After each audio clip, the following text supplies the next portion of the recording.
కృపగలిగిన మా తండ్రి, పరిశుద్ధమైన దేవా, మీకు వందనాలు, స్తోత్రాలు నాయన. కొన్ని పాటల ద్వారా మిమ్మల్ని స్తుతించే భాగ్యాన్ని మీరు ఇచ్చినందుకు మీకు స్తోత్రాలు. మా పట్ల మీకున్న గొప్ప ప్రేమను బట్టి, ప్రణాళికలను బట్టి మీకు స్తోత్రాలు చెల్లిస్తూ ఉన్నాం.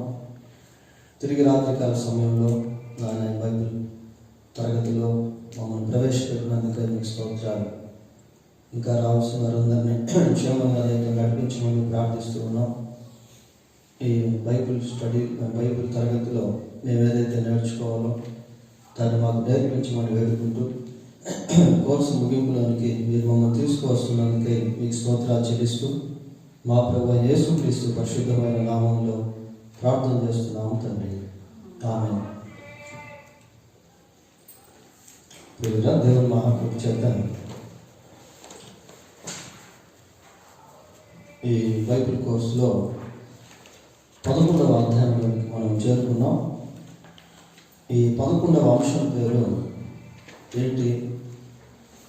గృహ నిర్వాహకత్వము. గృహ నిర్వాహకత్వంలో 5వ తరగతిలో 2 పాఠాలు మనం ధ్యానం చేసాం. ఏంటా పాఠాలు గుర్తున్నాయా? ఒకటి గృహ నిర్వాహకత్వము, ఉపోద్ఘాతం, ద ఇంట్రడక్షన్ ఆఫ్ స్టీవర్షిప్. రెండోది విత్త సంబంధి గృహ నిర్వాహకత్వము. ఆ రెండవ భాగంలో మరి దేవుడికి ఇచ్చేటువంటి దాని గురించి, దేవుడు మనకి ఇచ్చినటువంటి ధనాన్ని ఏ విధంగా దైవిక సంబంధమైనటువంటి విషయాల్లో మనం ఖర్చు చేయాలి అనేటువంటి దాని గురించి కూడా చెప్పుకున్నాం. అంతేకాకుండా మొదటి పాఠంలో ఉపోద్ఘాతము పరిశీలించాం. అంటే ఇంట్రడక్షన్ ఆఫ్ ద స్టీవర్షిప్. ఈ ఉపోద్ఘాతంలో మీకు అంటే వాట్ ఈస్ ద స్టీవర్షిప్, గృహ నిర్వాహకత్వం అంటే ఏమిటి, ఆ డెఫినేషన్స్ మీకు చెప్పాను. ఒక 5 విషయాలు గృహ నిర్వాహకత్వం అంటే ఏంటి అనే విషయాలు మీకు చెప్పడం జరిగింది. మీరు మా నోట్స్ రాసుకున్నారు. సరే, 3వ పాఠంలోకి వెళ్దాం. 3వ పాఠం మనకి ఏంటి? 3వ పాఠం సమయ నిర్వహణ. సమయ నిర్వహణ ఇది 202వ పేజీలో మనం చూస్తాం. సమయ నిర్వహణ అనేటువంటి ఈ పాఠం మనకు 202వ పేజీలో కనిపిస్తుంది. ఈ 202వ పేజీలో మొదటి పారాగ్రాఫ్ మనకు అవసరం లేదు, ఇది క్లాస్ ప్రాక్టికల్ వర్క్ అన్నమాట. కాబట్టి 2వ పారాగ్రాఫ్ వద్దాం. 2వ పారాగ్రాఫ్ ఏముందో ఒకసారి చదవండి.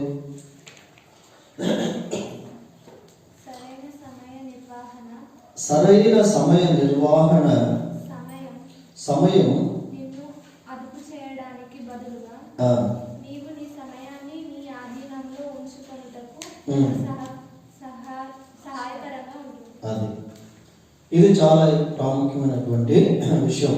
సమయ నిర్వహణలో ఇక్కడ ఏమని చెప్తున్నామంటే సరైన సమయ నిర్వహణ అంటే సమయాన్ని సరైన విధానంలో నిర్వహించుకున్నప్పుడు సమయం మనల్ని అదుపు చేసేటువంటిదిగా ఉండక సమయాన్ని మనం అదుపు చేసుకునేటువంటి వారముగా, లేక మన స్వాధీనం ముందు ఉంచుకునేటువంటి వారముగా ఉండగలుగుతాం. చాలా మంచి విషయం కదా ఇది. సమయాన్ని సరైన విధానంలో మనం ఉపయోగించుకున్నప్పుడు సమయం యొక్క ఆధీనంలో మనం ఉండక సమయం మన యొక్క ఆధీనంలో ఉంటుంది. కాబట్టి సమయాన్ని ఏ విధంగా సద్వినియోగం చేసుకోవాలి, లేక నిర్వహించాలి, మేనేజ్ చేసుకోవాలి అనేటువంటిది చాలా ప్రాముఖ్యమైనటువంటి విషయాలు. ఈ పాఠంలో కొన్ని రిఫరెన్స్లు, కొన్ని బుల్లెట్ పాయింట్స్, తర్వాత ఏబిసి ఇవన్నీ మనం చూస్తూ ఉన్నాం. సరే, దీంట్లో ప్రథమ ప్రాధాన్యతలను నెలకొల్పము. సమయం ఎలా నిర్వహించాలో వాటిని నేర్చుకుంటా. అంటే ప్రయారిటీస్ అన్నమాట. ప్రాధాన్యతలు అంటే ప్రయారిటీస్. మనం దేనికి సమయాన్ని, దేనికి ప్రయారిటీ ఇవ్వాలో అనేది తెలిస్తే దానికి సమయాన్ని ఇచ్చేటువంటి వారంగా ఉండగలుగుతాం. చాలాసార్లు మనకి దేనికి ప్రాధాన్యత ఇవ్వాలో అనేది తెలియకపోవటం వల్ల సమయం చాలా వృధా అయిపోతూ ఉంటుంది. Once we lose the time we never get it back again. ఒక్కసారి మనం సమయాన్ని పోగొట్టుకుంటే మళ్ళీ ఎప్పుడు కూడా దాన్ని తిరిగి తీసుకోలేము, తిరిగి రాదు. కాబట్టి సమయాన్ని మరి ఏ విధంగా నిర్వహించుకోవాలో తెలుసుకోవాలి. దానికి ముందు ప్రయారిటీస్ అనేది మనము గుర్తించాలి. ప్రాధాన్యతలు, దేనికి మనం ప్రాధాన్యత ఇవ్వాలో తెలిస్తే దానికి సమయాన్ని మనం ఖర్చు పెట్టేటువంటి వారంగా ఉండగలుగుతాం. ఇక్కడ కొన్ని రిఫరెన్స్లు మనం చూస్తూ ఉన్నాం. సరే, ఒక రిఫరెన్స్ సి చదవండి. సిలో ఏముంది ఫస్ట్ రిఫరెన్స్? ఏమా బిలో ఏముంది రిఫరెన్స్? మొదటి తిమోతికి రాసిన మొదటి పత్రిక 3వ అధ్యాయము 4-5 వచనాలు చదవండి ఎవరైనా. తిమోతికి రాసిన మొదటి పత్రిక 3వ అధ్యాయము 4-5 వచనాలు. చాలా ఇంపార్టెంట్ ఇది, అంటే ఈ లెసన్. అమ్మా, తిమోతికి రాసిన మొదటి పత్రిక 3వ అధ్యాయము 4-5 వచనాలు. సంపూర్ణ మాన్యత కలిగి తన పిల్లలను స్వాధీనపరచుకొనుచు తన ఇంటి వారిని బాగుగా ఏలువాడనై ఉండవలెను. ఎవడైనను తన ఇంటి వారిని ఏలనేరక పోయిన ఎడల అతడు దేవుని సంఘమును ఏలాగు పాలించు. ఇది కొంచెం కాంటెక్స్ట్ మనం మార్చి గమనించినట్లయితే, ముఖ్యంగా కుటుంబానికి ప్రయారిటీస్ అనేటువంటి ప్రాధాన్యత అనేది ఇవ్వాలి. కుటుంబానికి ప్రాధాన్యత ఇవ్వటంలో we must spend our time. మన యొక్క సమయాన్ని ఖర్చు చేసే వారంగా ఉండాలి. చాలాసార్లు మనం బయట ఎన్నో పనులు చేసుకుంటూ ఉంటాం. కొన్నిసార్లు పరిచర్యకు కూడా అనేక ప్రాంతాలకు వెళ్తూ ఉంటాం. కానీ కుటుంబం విషయంలో సమయాన్ని ఇవ్వలేనటువంటి వారంగా ఉంటాం. ఈ రోజుల్లో పరిస్థితి ఎలా ఉంది అంటే, కుటుంబంలో ఒక 5 మంది ఉన్నారు అనుకోండి, ఒక్కొక్కరికి ఒక్కొక్క ఫోన్ ఉంటుంది.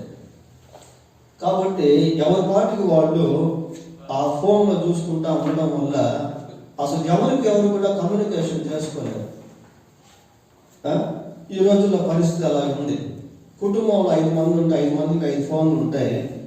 ఆ ఫోన్లో పడి ఎవరికి ఇష్టం వచ్చినటువంటి దాన్ని వాళ్ళు చూస్తూ ఆ సంబంధాలను సరిగా పట్టించుకోలేనటువంటి వారుగా, కట్టుకోలేనటువంటి వారుగా, కమ్యూనికేషన్ మాట్లాడుకోలేనటువంటి వారుగా ఉంటున్నారు. అట్లా కాకుండా కుటుంబంతో సమయాన్ని గడపడం, పిల్లలతో తల్లిదండ్రులు సమయం గడపడం, తల్లిదండ్రులతో పిల్లల సమయం గడపడం, భార్య భర్తతో, భర్త భార్యతో సమయం గడపడం. కాబట్టి కుటుంబానికి ప్రయారిటీ ఇవ్వడం వల్ల కొంత సమయాన్ని మనం కుటుంబానికి ఇచ్చేటువంటి వారిగా ఉంటాం. ఇది చాలా ప్రాముఖ్యమైనటువంటిది. సరే, ఇక్కడ రోమన్ నంబర్ 2లో ఆచరణాత్మకమైన అమలు చేయుట, ఆచరణాత్మకంగా అమలు చేయుట చదవండి. ఏముందో?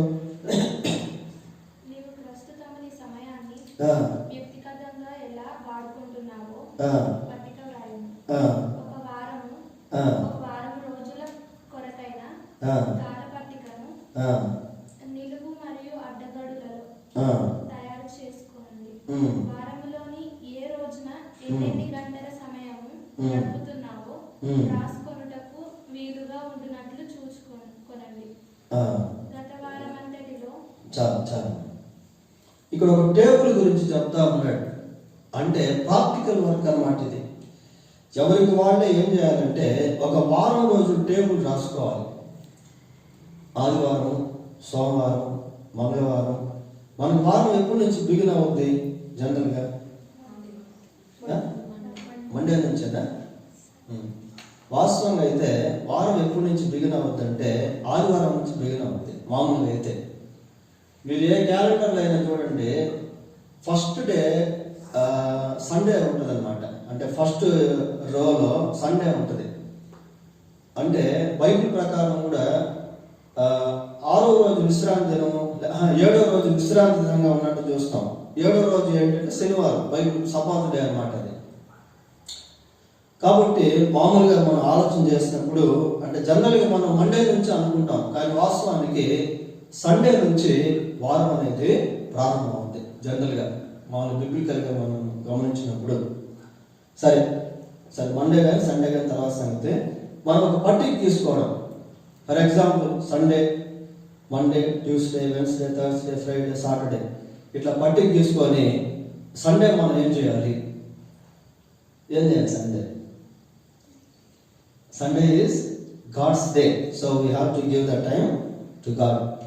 సండే అనేది ఆదివారం అనేటువంటిది దేవుడు కాబట్టి దేవునికి మనం సమయం ఆదివారము ఇవ్వాలి.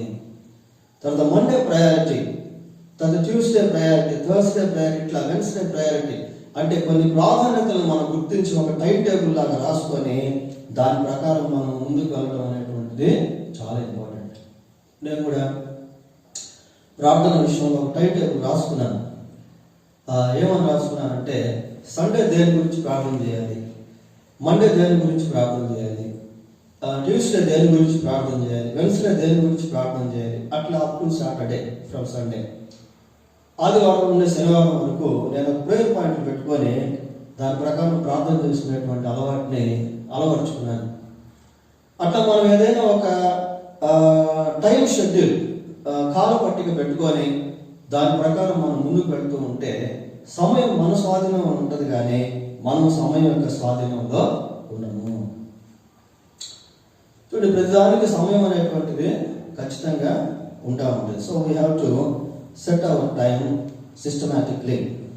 ఒక క్రమానుసారంగా మన యొక్క సమయాన్ని తయారు చేసుకోవడం. అక్కడి నుంచి చదవమా, ఇందాక ఆపావు కదా, అక్కడి నుంచి చదువు. గత వారం అంతటిలో వారంలోని ప్రతి గంటను ఒక వారం మనం టైం టేబుల్ ప్రిపేర్ చేస్తాం కదా, ఆదివారం ఎలా చేయాలి, సోమవారం ఏం చేయాలి అనేది. అదంతా 1 వీక్ అయిపోయిన తర్వాత అప్పుడు మనం మళ్ళీ ఒకసారి దాన్ని పరిశీలించుకోవాలి. పోయిన ఆదివారం నేను ఏ విషయాల్లో సమయం గడిపాను, పోయిన సోమవారం నేను ఎక్కడెక్కడికి వెళ్ళాను, ఏ విషయాల్లో సమయం గడిపాను, అటు మనం క్యాలిక్యులేట్ చేసుకున్నప్పుడు మనకు ఒక అవగాహన అనేటువంటిది కలుగుతుంది. కాబట్టి ఎవరికి వాళ్ళే ప్రాక్టికల్గా సమయ నిర్వహణలో ఒక పట్టికను తయారు చేసుకోవడం అనేటువంటిది అవసరం. చదవండి.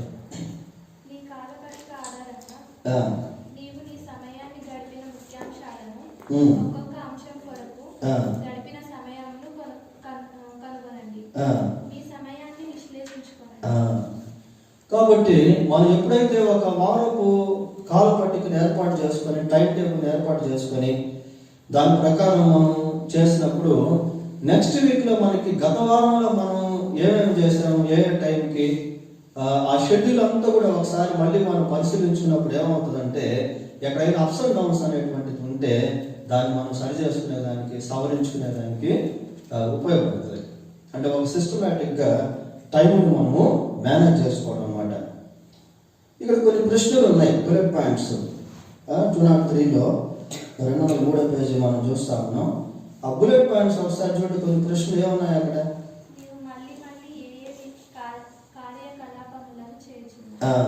అంటే రిపీటింగ్ యాక్షన్స్ అన్నమాట, యాటిట్యూడ్స్.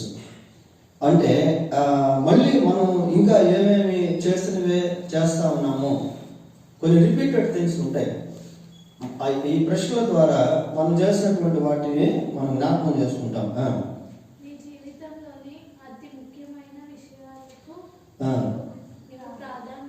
ఎప్పుడైతే మనం ఈ టైం టేబుల్ ఏర్పాటు చేసుకుంటామో ఆ టైం టేబుల్లో ఫర్ ఎగ్జాంపుల్ ప్రార్థన, for example Bible reading, for example కుటుంబంతో గడపడం, ఫర్ ఎగ్జాంపుల్ ఏదైనా ఇంగ్లీష్ నేర్చుకోవడం, ఏదైనా మ్యూజిక్ నేర్చుకోవడం, లేకపోతే ఇంకేదైనా చదువుకోవడం, లేదా ఇంకేదైనా ప్రత్యేక పుస్తకాలు, బుక్స్ రీడింగ్, ఇట్లాంటివన్నీ మనం ఆ టైం టేబుల్లో పెట్టుకొని చేస్తా ఉన్నాం అనుకోండి, అప్పుడు దేనికి ప్రాధాన్యత ఇవ్వాలనేది మనకి అర్థం అవుతుంది.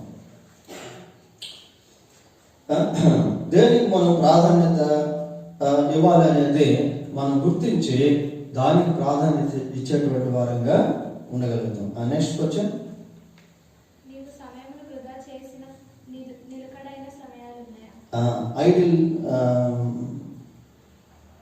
ఐడిల్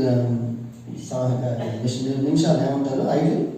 నిమిషాలు ఏమంటారు? మామూలుగా మినిట్స్ అన్నమాట. ఐడిల్ మినిట్స్ అంటే మనం ఇంకెక్కడైనా సమయాన్ని వృధా చేసామా? పోయిన వారంలో కొన్నిసార్లు సమయం చాలా వృధా అయిపోతూ ఉంటుంది. ఇప్పుడు ఫర్ ఎగ్జాంపుల్ ఇప్పుడు మనం వాట్సాప్ యూజ్ చేస్తాం అనుకోండి, లేదా ఇంకేదైనా షార్ట్స్ రీల్స్ ఇట్లాంటివి వస్తూ ఉంటాయి కదా. అవి మనం యూజ్ చేస్తున్నప్పుడు ఏమవుతుందంటే దానికి ఒక లిమిటేషన్ అనేది ఉండదు. ఇట నడుతూ ఉంటే వస్తూనే ఉంటాయి, అవునా కదా? వస్తూనే ఉంటాయి. మనకేమనిపిస్తుంది, ఇంకా చూడాలి, నెక్స్ట్ ఏంటి అనిపిస్తూ ఉంటుంది. సీరియల్స్ కూడా అంతే. అట్లా మనం చూడడం వల్ల ఏమైపోతుంది అంటే మన సమయం హరించిపోతూ ఉంటుంది. మనం సమయాన్ని ఎంతో నష్టపోతూ ఉంటాం. మన మైండ్ కూడా ఏమైపోతుందంటే ఆ క్రియేటివిటీ అనేటువంటిది కోల్పోయి అవతల వాళ్ళ క్రియేటివిటీ గురించే మనం ఆలోచించే వారంగా ఉంటాం. అట్లా కొన్నిసార్లు మన మైండ్ ఏమైపోతుందంటే ఆ షార్ప్నెస్ అనేటువంటిది, ఆ యాక్టివ్నెస్ అనేటువంటిది కోల్పోతుంది. కాబట్టి where we spend our time ideally, అంటే మనం ఎక్కడ అన్నెసరీగా అనవసరంగా సమయాన్ని గడిపామనేటువంటిది కూడా మనం గుర్తించాలి. నెక్స్ట్.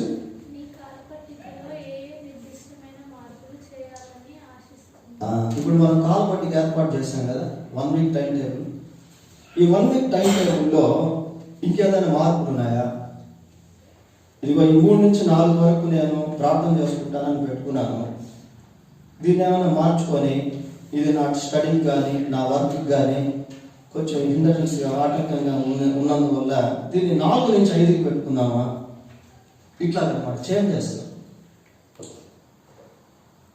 సవరణలు.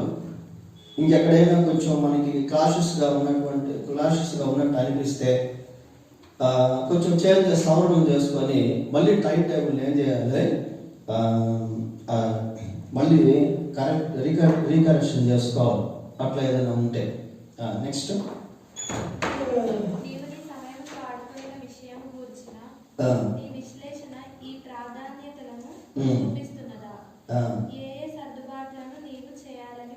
ఇది కూడా అడ్జస్ట్మెంట్స్ అన్నమాట. సరే, దీన్ని మనం పెడదాం. తర్వాత సి చదవండి. సిలో ఏమన్నా వచ్చే వారం కొరకు నీ కాల పట్టికను రచించుకును. నీ జీవితంలోని ఆయా కార్యకలాపాలను ఏ రోజున ఎన్ని గంటలు చేయాలని ఆశిస్తున్నావో చూపించును. అతి ముఖ్యమైన పనులకు ఎక్కువ సమయాన్ని కేటాయించడానికి జాగ్రత్త. దేనికైతే అంటే ఇంకొక వారపు టైం టేబుల్ పెట్టుకోవడం అన్నమాట. వచ్చే వారం వరకు నీ కాల పట్టికను రచించుకును. ఇప్పుడు కొద్దిమంది పెద్ద బిజినెస్ మ్యాగ్నెట్స్ ఉంటారు, తర్వాత సేవకులు కూడా ఉంటారు. వాళ్ళు ఏం చేస్తారంటే డైరీస్లో ముందుగానే నెక్స్ట్ వీక్ ప్రోగ్రామ్స్ ఏంటి, నెక్స్ట్ వీక్ మనం ఎక్కడ ప్రయాణం చేయాలి, నెక్స్ట్ వీక్ మనం చేయాల్సింది ఏంటి, నెక్స్ట్ వీక్ మనం ఎవరిని కలవాలి, నెక్స్ట్ వీక్ ఏ సమయాన్ని ఎక్కడ మనం గడపాలి, ఇలాంటివన్నీ ముందే షెడ్యూల్ చేసుకుంటారు, కాల్పట్టిక చేసుకొని ఆ ప్రకారం వాళ్ళ యొక్క పనులను కొనసాగిస్తారు. కాబట్టి మన జీవితంలో కూడా ఈ సమయ నిర్వహణ అనేటువంటి టైం మేనేజ్మెంట్, ఈ సమయ నిర్వహణ అనేటువంటి దాంట్లో ఒక అవేర్నెస్ మనం కలిగి ఉన్నట్లయితే, గ్రహింపు మనం కలిగి ఉన్నట్లయితే మన సమయం చాలా చక్కగా మనం సద్వినియోగం చేసేటువంటి వారంగా ఉంటాం.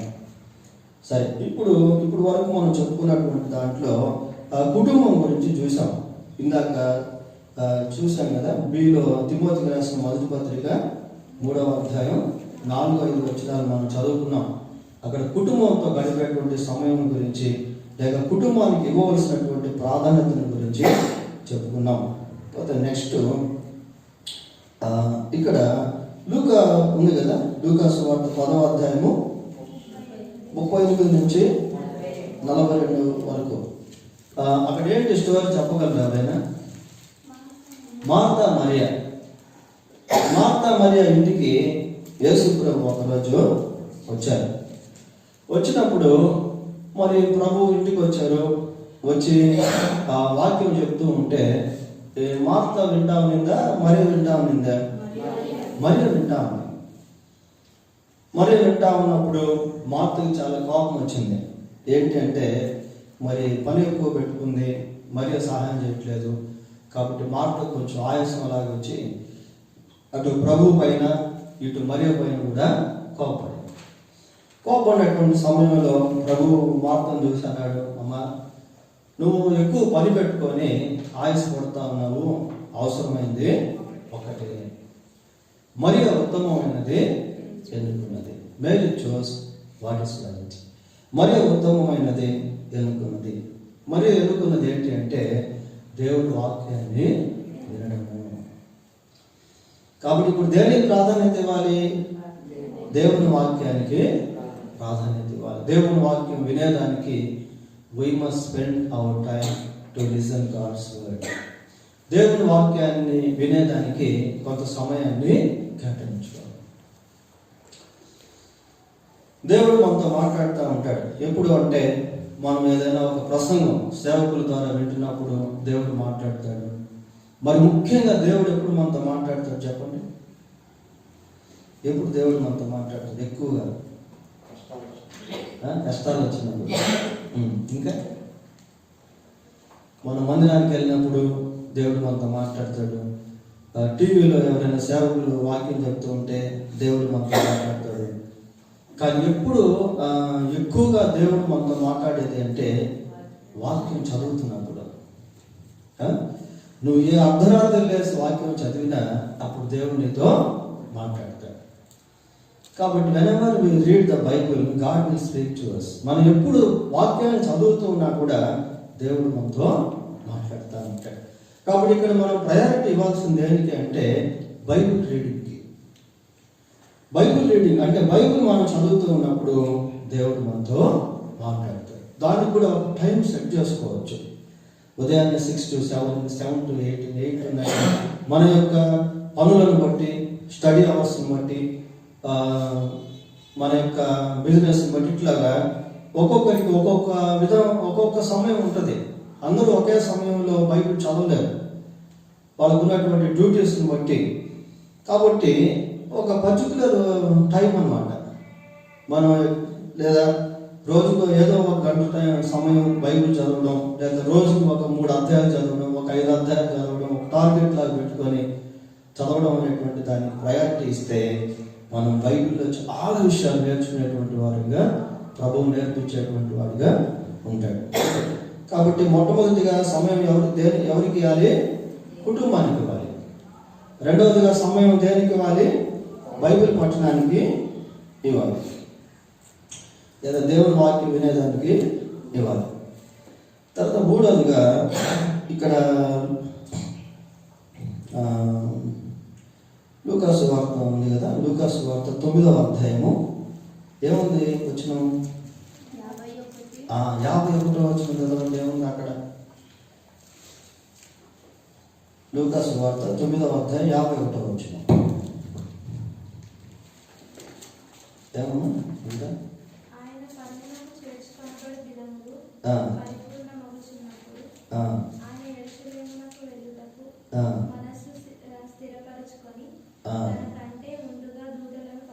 చాలు చాలు. వచ్చిన మీకు అర్థమైందా? వచ్చిన ఏమని చెప్తున్నాము? ఆయన పరమునకు చేర్చుకొనబడు దినములు సంపూర్ణమగుచున్నప్పుడు ఆయన యెరూషలేమునకు వెళ్ళుటకు మనస్సు స్థిరపరచు. అంటే Jesus knows his departure time. యేసు ప్రభువు ఎప్పుడు తిరిగి పరలోకానికి వెళ్ళిపోవాలి అనేది ఆయన తెలుసు. టైం మేనేజ్మెంట్ విషయంలో యేసు ప్రభు ఒక మంచి మాదిరి మనకి. ఆయన తెల్లవారుజాము లేచి ప్రార్థన చేసుకునేవాడు, పరిచర్యకు వెళ్ళిపోతూ ఉండేవాడు, ఎక్కడ కూడా యేసు ప్రభు సమయాన్ని వృధా చేసుకునేవాడు కాదు. ఈ వచనం దేన్ని సూచిస్తూ ఉంది అంటే తాను చేయబోయేటువంటి కార్యము గురించి చేయుటకు ప్రభువు సిద్ధపడతా ఉన్నాడు. ఇంకా మనకు అర్థం అవ్వాలి అంటే ఫర్ ఎగ్జాంపుల్ 11 గంటలకు ఎగ్జామ్ ఉంది అనుకో, 11 గంటలకు ఎగ్జామ్ ఉంది. మనం ఏం చేస్తాం, ప్రిపేర్ అవుతూ ఉంటాం. 11 గంటలకి పలానా సెంటర్కి వెళ్ళాలి, కోటి సెంటర్కి. కాబట్టి మనం 9 గంటల నుంచే ప్రయాణం అయ్యేదానికి సిద్ధపడతా ఉంటాం. అట్లా యేసుక్రీస్తు ప్రభు ఇప్పుడు యెరూషలేముకు వెళ్ళాలి. యెరూషలేములో ఆయన సిలువ వేయబడబోతున్నాడు.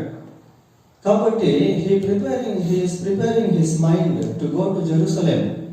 యెరూషలేముకు వెళ్ళేదానికి యేసుక్రీస్తు ప్రభువు తన మనసును స్థితిపరుచుకుంటా ఉన్నాడు. ఇంకొక మాట కూడా చూద్దాం. యోహాను సువార్త, యోహాను రాసిన సువార్త 13వ అధ్యాయం. యోహాను రాసిన సువార్త 13వ అధ్యాయము 4వ వచనం ఒకసారి చూడండి. 3వ వచనం చూడమా.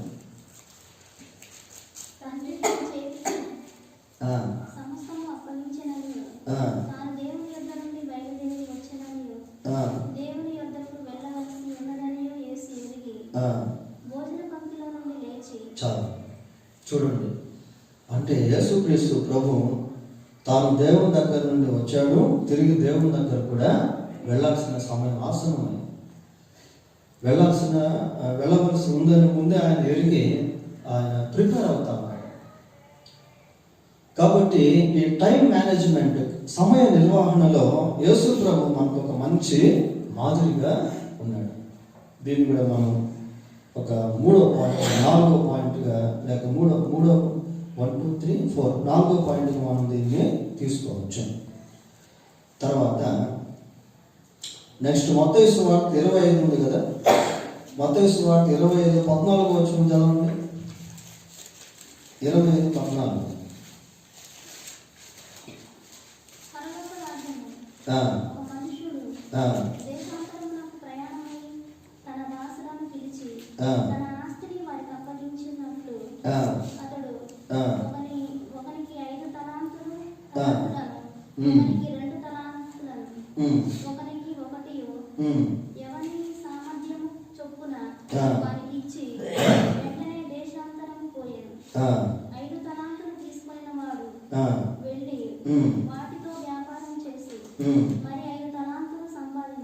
చాలు చూడు, ఇక్కడ ఒక యజమానుడు ఉన్నాడు. ఆ యజమానుడు ఏం చేశాడంటే 3 దాసులను పిలిచాడు.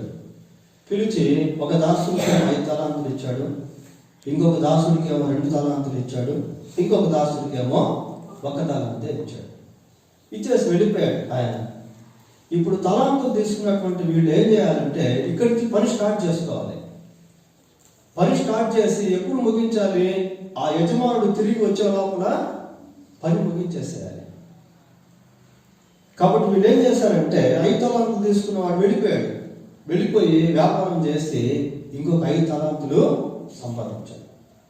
2 తలాంతులు తీసుకున్నవాడు అతను కూడా వెళ్ళిపోయి అతను కూడా వ్యాపారం చేసి ఇంకొక 2 తలాంతులు సంపాదించాడు. 3వ వాడు వెళ్ళలేదు, సంపాదించలేదు. 3వ వాడితో మనకు వద్దు. కానీ ఈ ఇద్దరు గురించి మనం ఆలోచన చేసినప్పుడు వాళ్ళు ఏం చేశారంటే ఇక్కడ 3 టీలు చెప్తాను మీకు. 3 టీలు. ఫస్ట్ది వచ్చి 3 టీలు రాసుకోండి. ఫస్ట్ది వచ్చి టార్గెట్. టార్గెట్ అంటే లక్ష్యము.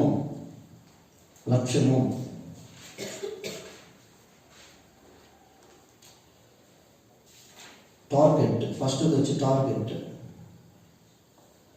రెండవది వచ్చి టైం, సమయము.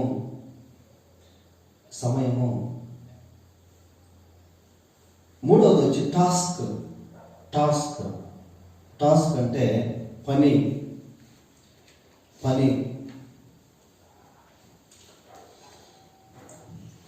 మొదటిది ఏంటి? టార్గెట్ అంటే లక్ష్యం. రెండోది టైం అంటే సమయం. మూడవది టాస్క్ అంటే పని. అంటే దీంట్లో మనం గమనించాల్సింది ఏంటి అంటే ఫస్ట్ ఒక టార్గెట్ పెట్టుకోవాలి, ఒక లక్ష్యం. ఇదిగో నేను పలానా ప్రాంతానికి, మీకు ఇంకా అర్థమయ్యే విధానం చెప్తాను. ఇప్పుడు మనం ఇక్కడి నుంచి హైట్ నగర్కి వెళ్ళాలనుకోండి, ఫర్ ఎగ్జాంపుల్ చెప్తున్నాను మీకు. ఇప్పుడు హైట్ నగర్ అనేటువంటిది లక్ష్యం అన్నమాట. ఈ హైట్ నగర్కి 20 నిమిషాల్లో పోవచ్చు, 30 నిమిషాల్లో పోవచ్చు, 40 నిమిషాల్లో కూడా పోవచ్చు. కానీ మనం టైం పెట్టుకోవాలా. నేను 30 నిమిషాల్లో హైట్ నగర్కి వెళ్ళాలి, అక్కడ టైం అనేది మనం చూస్తా ఉన్నాం. లక్ష్యం ఉంది, టైం ఉంది, నెక్స్ట్ ఏముండాలి? టాస్క్. మనం లక్ష్యం పెట్టుకున్నాం, టైం పెట్టుకున్నాం, ఇప్పుడు పని అనేది జరగలేదు అనుకోండి, ఏ టైంకి వెళ్తాం అక్కడికి?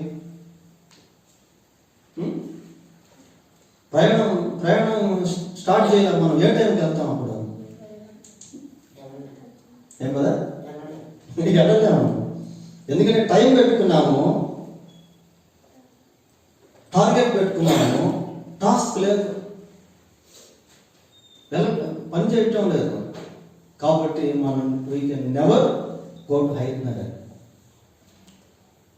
ఎందుకంటే it is not in action, అది కార్యరూపంలో లేదు. కాబట్టి even if we have a target, even if we have a time, if we have don't task, we never reach the height Nagar.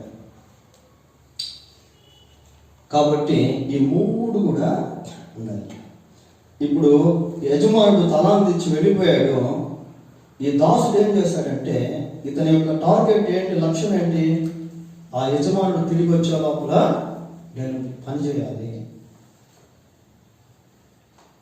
So he started to work, he began to work using his talent. తనకి ఇవ్వబడినటువంటి తలాంతును ఉపయోగించుకొని, తన పనిని ప్రారంభించుకొని, ఒక target పెట్టుకొని, ఆ టార్గెట్కి ఒక సమయాన్ని సెట్ చేసుకొని పనిచేస్తాడు. పనిచేసేసరికి 5 తలాంతులు సంపాదించాడు. So time management is most important. కనుక సమయ నిర్వహణ అనేటువంటిది చాలా ప్రాముఖ్యమైనది. ఇప్పుడు నేను చెప్పినవన్నీ కూడా మీకు 5 పాయింట్స్తో చెప్తాను, రాసుకోండి. మొదటిది అంటే ప్రయారిటీస్ అన్నమాట. ఇది ప్రయారిటీస్ అంటే ప్రాధాన్యతలు.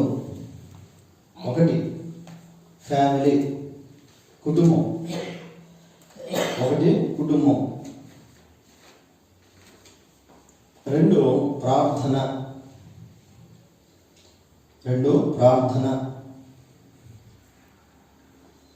3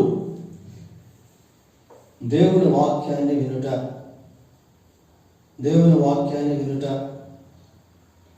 4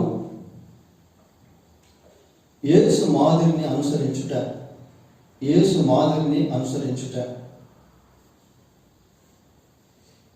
5 సరైన సమయానికి లక్ష్యాన్ని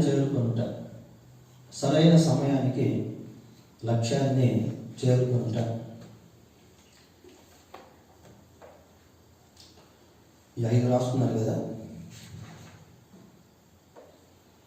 కాబట్టి ఇంకా అనేకమైనవి దీంట్లో ఉన్నాయి. ఇంకా మన సొంత జీవితాల్లో కూడా ఇంకా ఎన్నో విషయాలు మనం దీంట్లో నేర్చుకోవచ్చు. మన వ్యక్తిగత జీవితాన్ని బట్టి, కుటుంబ జీవితాన్ని బట్టి, చదువుకునేటువంటి జీవితాన్ని బట్టి, ఉద్యోగ జీవితాన్ని బట్టి, మనం వ్యాపారం చేస్తుంటే వ్యాపారం జీవితాన్ని బట్టి ఇట్లా మనం సెట్ చేసుకోవాలి. టైం మేనేజ్మెంట్, సమయ నిర్వహణను ఆ రీతిగా మనం సెట్ చేసుకోవాలి. సరే, దీంతో 3వ పాఠం ముగించబడింది. గృహ నిర్వాహకత్వంలో 4వ పాఠానికి వెళ్దాం. 4వ పాఠం మనకు పేజ్ నెంబర్ 204లో కనిపిస్తుంది. ఏంటి 4వ పాఠం? వ్యూహాత్మకమైన ప్రణాళిక రచన ప్రక్రియ. ఇవి కూడా ఆల్మోస్ట్ టార్గెట్ ఆఫ్ టాస్క్స్ అంటే లక్ష్యం కొరకైన పనులు. వ్యూహాత్మకమైన ప్రణాళిక. దీన్ని ఇంగ్లీష్లో ఏమంటారంటే స్ట్రాటజిక్ ప్లాన్ అంటారు. స్ట్రాటజిక్ ప్లాన్, వ్యూహాత్మకమైన ప్రణాళిక, వ్యూహాత్మకమైన ప్రణాళిక రచన ప్రక్రియ.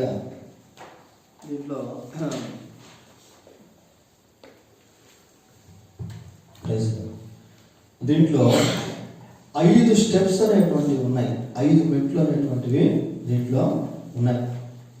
ఆ 5 మెట్లు పరిశీలించబోయే ముందు ఆ రోమన్ నంబర్ 1 ఉంది కదా, ఆ పారాగ్రాఫ్ ఏంటో ఒకసారి చదవండి.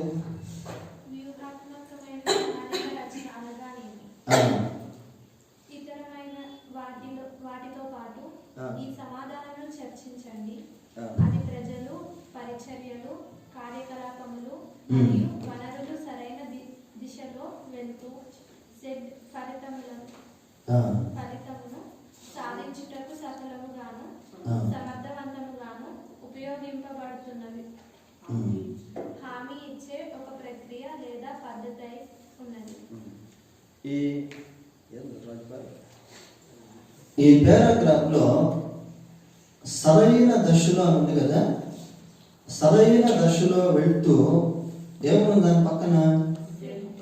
జడ్ ఫలితమును సాధించుటకు, జడ్ ఫలితమును జడ్ ఫలితమును సాధించుటకు కదా, జడ్ ఫలితమును సాధించుటకు. జడ్ అనేటువంటి అక్షరాలు ఎందుకు వాడాను అంటే,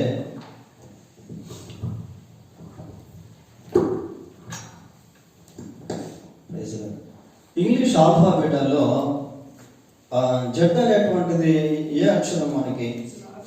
లాస్ట్ అక్షరం, చివరి అక్షరం. అంటే ఏదైనా ఒక పని చేయబోయే ముందు ఆ అంతిమ ఫలితాన్ని మనం చూసేటువంటి వారంగా ఉండాలి.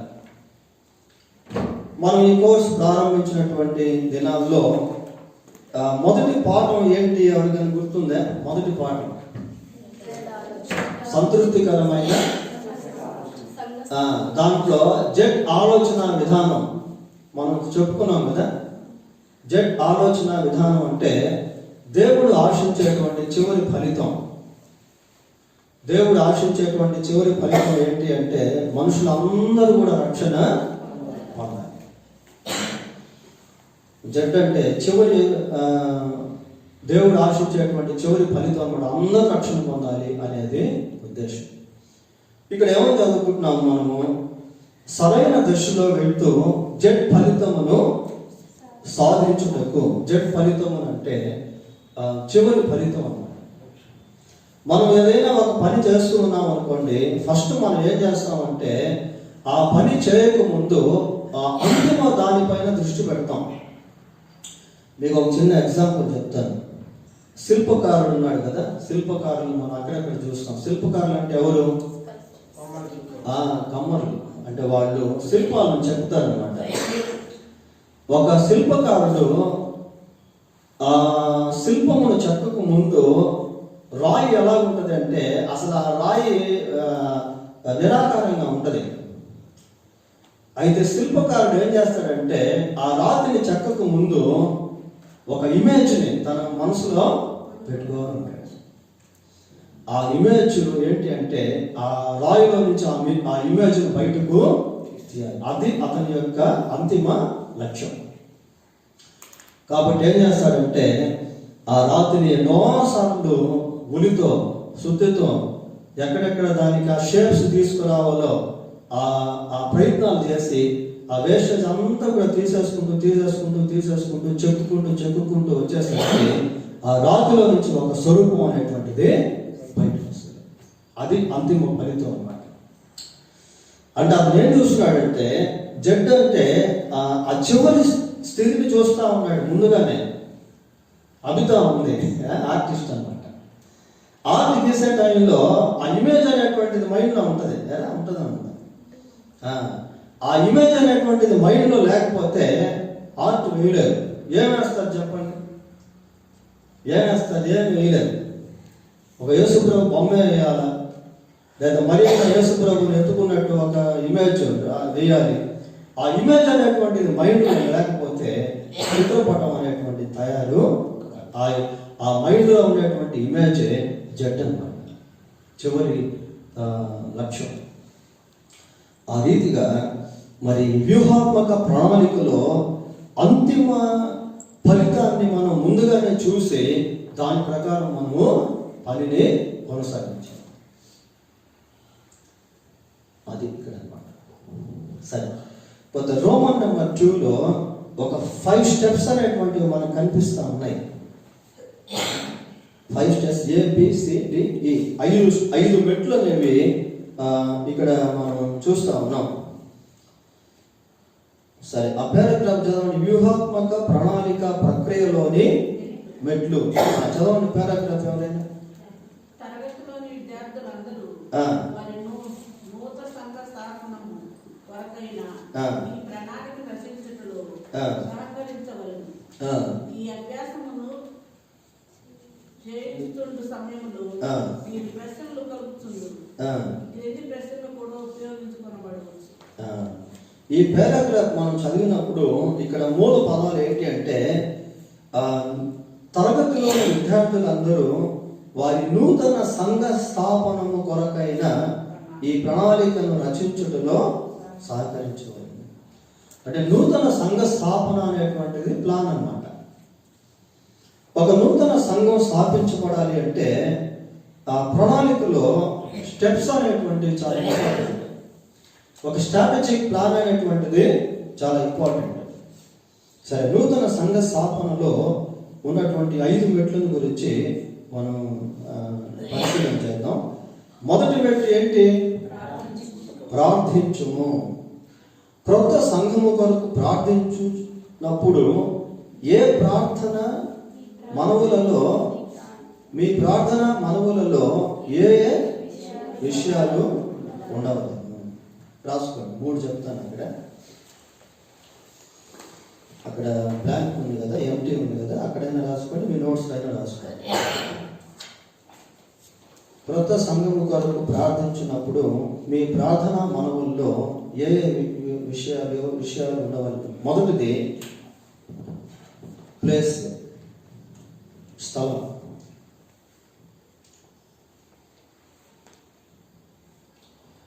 మనం ఏ స్థలంలో అయితే ఒక సంఘాన్ని స్థాపించాలి అనుకుంటూ ఉన్నామో ఆ స్థలం కొరకు ఫస్ట్ మనం ప్రార్థన చేయాలి.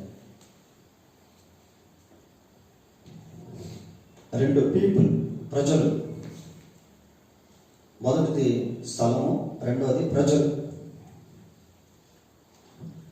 ఆ ప్రజల కొరకు ప్రార్థన చేయాలి. ప్రజల కొరకు ప్రార్థన చేయాలి. మిషనరీలు ఏం చేసేవాళ్ళు అంటే, ఆ రోజుల్లో ఏదైనా ఒక ప్రాంతానికి వెళ్ళాలనుకున్నప్పుడు వెంటనే ప్రయాణం వెళ్ళిపోయేవాడు కాదు. ఫస్ట్ ఆ ప్రదేశం కోసం ప్రార్థన చేసేవాడు. రెండోది ఆ ప్రదేశంలో ఉన్న ప్రజల కోసం ప్రార్థన చేసేవాడు. కాబట్టి మొదటిగా ప్రదేశం కోసం ప్రార్థన చేయాలి. రెండోది ఆ ప్రదేశంలో ఉన్న ప్రజల కొరకు ప్రార్థన చేయాలి. 3 దేవుని చిత్తము. దేవుని చిత్తము. 1 ప్రదేశము, 2 ప్రజలు, 3 దేవుని చిత్తము. సరే, రెండవ మెట్టుకు వెళ్దాం. రెండవ మెట్టు ఏమని చదవండి.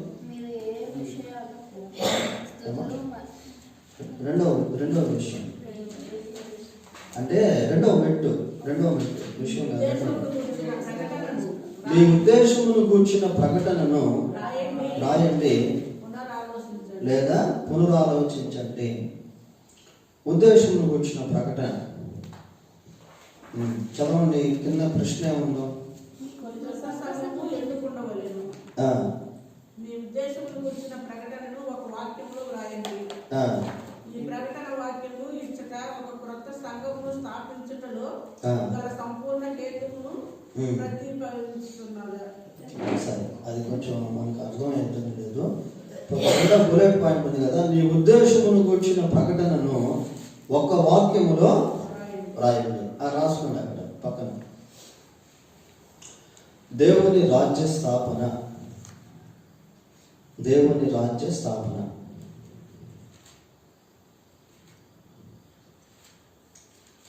దేవుని రాజ్య స్థాపనే మన ఉద్దేశం అన్నమాట. దేవుని రాజ్య స్థాపన. మూడవ మెట్టుకు వెళ్దాం. సి, మూడవ మెట్టు. ఇక్కడేమో చదవండి. ఈ సంఘము భిన్నమైనదై ఉన్న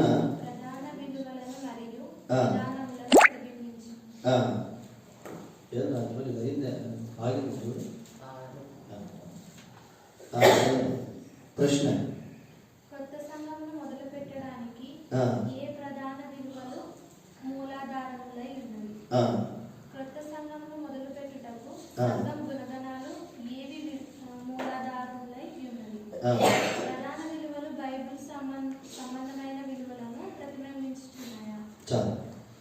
ఇక్కడ కొన్ని ప్రశ్నలు మనం చదువుతున్నప్పుడు మూలాధారాలు అనే పదాలు మనకు కనిపిస్తున్నాయి కదా. అసలు మూలాధారం ఏంటి అని అంటే, చూడండి, ఈ మూడవ బుల్లెట్ పాయింట్లు ఏమని చదువుతున్నాము? ప్రధాన విలువలు, బైబిల్ సంబంధమైన విలువలను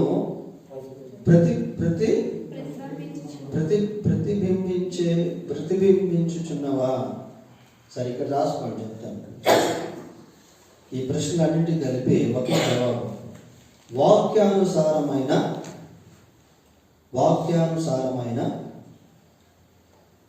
నడిపింపు. వాక్యానుసారమైన నడిపింపు. ఎందుకు అంటే, మనం ఏది చేసినా కూడా దానికి మూలాధారం వాక్యం ఉండాలి. కొన్నిసార్లు దర్శనాల మీద మనుషులు వెళ్ళిపోతూ ఉంటారు. We can't believe every vision. అన్ని దర్శనాలను మనం నమ్మలేము, కానీ వాక్యాన్ని మనం నమ్మొచ్చు. కాబట్టి మూలాధారం బేస్ ఏంటి అంటే వాక్యమై ఉండాలి. వాక్యానుసారమైన నడిపింపు.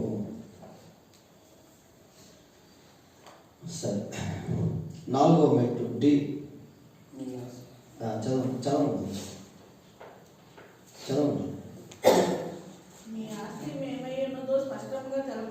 మీ ఆశయములు ఏమై ఉన్నవో స్పష్టముగా తెలపండి. మీ ఆశయములు ఏమై ఉన్నవో స్పష్టముగా తెలపండి.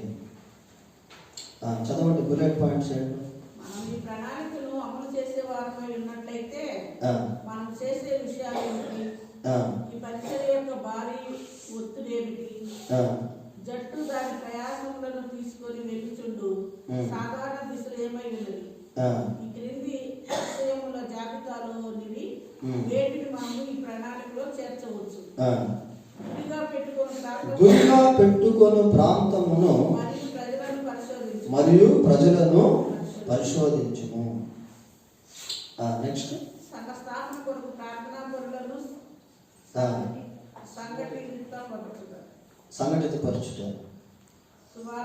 సంఘటితపరచుట అంటే సిద్ధపరచుట అని అర్థం.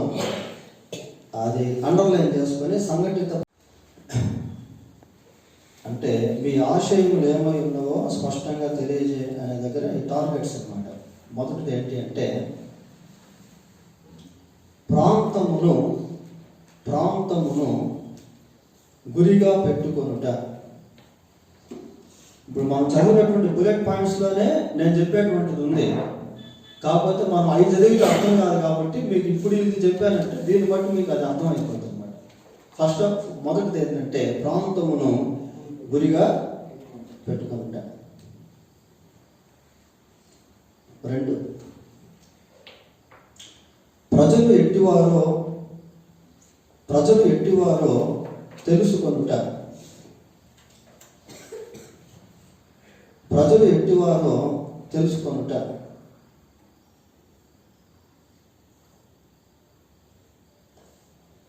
ప్రార్థన ఏర్పాటును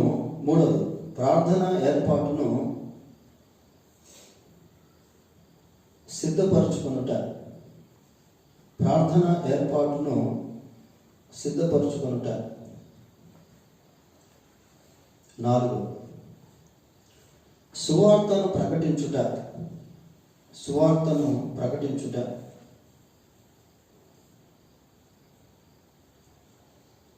5, 5.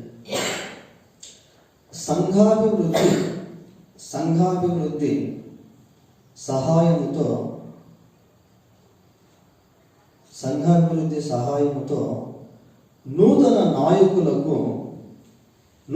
నాయకులకు తర్బీదునిచ్చుట.